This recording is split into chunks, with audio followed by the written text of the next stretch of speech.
Hey guys, I'm Leslie. I've been a customer of Papa on Veneers for 34 years now. Every set I get, they last 2 to 3 years. It depends on how well you take care of them. Papa on Veneers, all you do is you do the assessment, see if you qualify. They'll send you the freshman kit and you do the molds. And about a week, I got mine in a week and a half. They say 2 to 4 weeks, but I always get mine like a week and a half, and I don't pay extra. It's very convenient if you can't go to the dentist or you can't afford it, or if you just got a broke tooth or this, that, whatnot.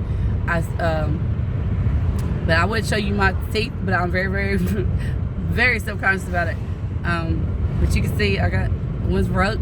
See, one's broke. You know, I just get the top. I don't get the bottom.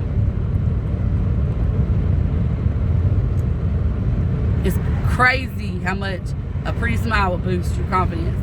I love mine. I got to have them. If they break or I lose them, I have to order more because it's worth it. Y'all, if you try them out, you'll like them.